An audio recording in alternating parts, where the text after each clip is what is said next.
Apakah kalian cukup familiar dengan buah yang satu ini? Mungkin sebagian dari kalian akan langsung mengaitkannya dengan perayaan Halloween. Buah ini memiliki nama pumpkin atau dalam bahasa Indonesia dikenal dengan waluh. Waluh termasuk ke dalam suku labu-labuan, seperti halnya buah melon dan banyak jenis labu lainnya. Waluh ini sering dibuat menyerupai wajah yang menyeramkan dengan tambahan lampu di dalamnya saat perayaan Halloween. Lalu, bagaimana proses pertanian buah waluh ini di Amerika? Episode ini juga bagian dari request saudara Udin dan saudara Anjar.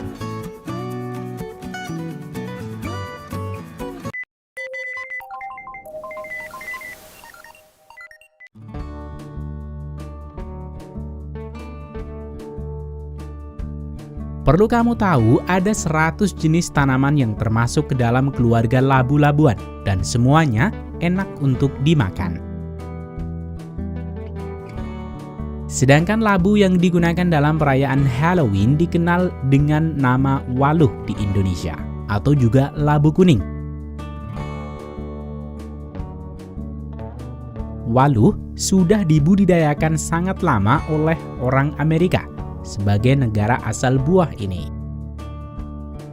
Para petani labu-labuan di Amerika bukan saja menanam untuk dikonsumsi, namun kebanyakan juga menanam untuk persiapan festival Halloween.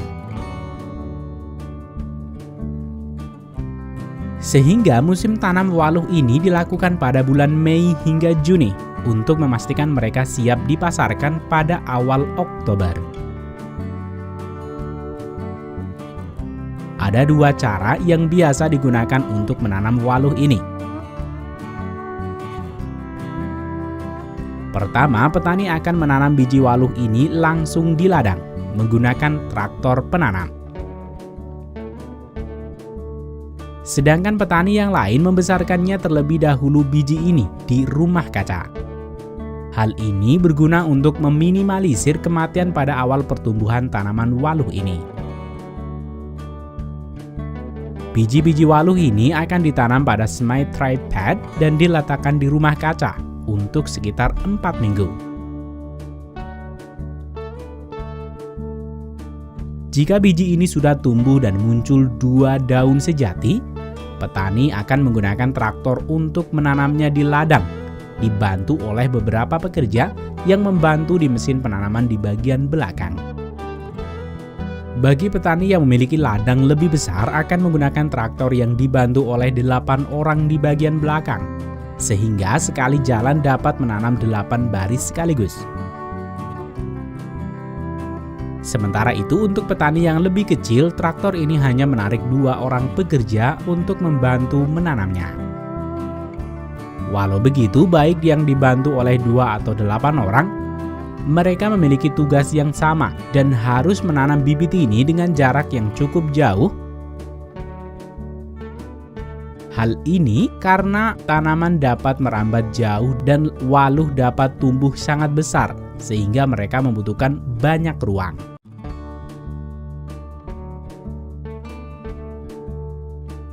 Beberapa minggu kemudian, tanaman waluh akan mulai merambat.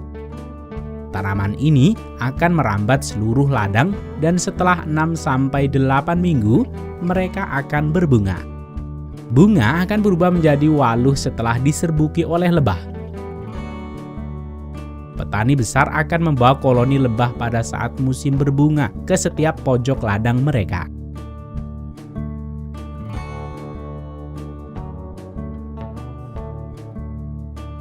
Pada masa perkembangan, waluh berumur 1 hingga 2 minggu pertama membutuhkan banyak air, dan petani akan menyediakan air dengan irigasi semprot. Dan setelah 3 minggu dan seterusnya, petani akan menyediakan kebutuhan air dengan irigasi tetes. Sistem irigasi tetes ini juga digunakan untuk menyalurkan pupuk seperti fosfor dan nitrogen. Setelah bunga waluh ini diserbuki, butuh waktu 4-6 minggu lagi hingga bakal buah ini terus tumbuh dan siap untuk dipetik. Pada bulan September, petani ini mulai memetik waluh yang beratnya antara 500 gram hingga 10 kilogram. Tidak diragukan lagi, dengan ukuran ini cukup untuk membuat topeng dengan waluh ini. Perlu kalian tahu, petani waluh terdapat dua jenis. Pertama, petani waluh yang membudidayakan untuk keperluan bijinya. Sedangkan yang kedua adalah petani waluh yang membudidayakan untuk keperluan daging dan perayaan Halloween. Sehingga untuk petani yang membudidayakan waluh untuk keperluan bijinya, biasanya petani akan memanen dengan melalui dua proses. Pertama, pekerja akan memetik waluh dan menatanya sejajar seperti ini.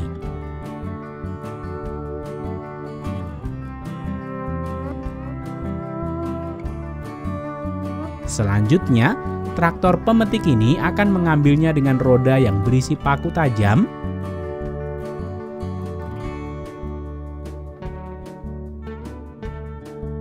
Kemudian akan memisahkan daging waluh dari bijinya.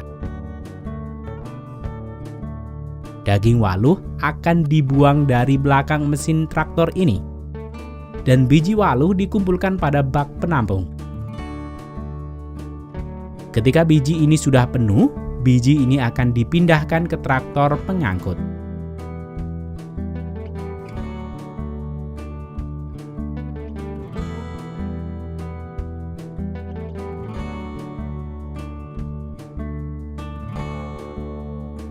Sementara itu, petani waluh untuk keperluan buah dan Halloween akan menurunkan tim ke ladang untuk memanen waluh dengan bantuan mesin pemanen yang lengkap ini. Mesin pemanen khusus yang lengkap ini disebut juga dengan rig. Rig pemanen akan mendampingi pekerja yang bertugas memetik, di mana buah waluh akan diletakkan di conveyor yang selanjutnya masuk ke bagian pencucian, dan keluar dari mesin ini, waluh sudah dalam kondisi bersih. Selanjutnya, waluh-waluh ini akan diangkut ke gudang penyimpanan. Para pekerja akan menangani waluh ini dengan sangat hati-hati karena waluh mudah buram dan rusak. Ketika toko-toko siap untuk menjual waluh mereka, petani akan segera mengemas dan mengirimnya ke supermarket. Selanjutnya, buah ini siap untuk diukir dan ikut merayakan perayaan Halloween.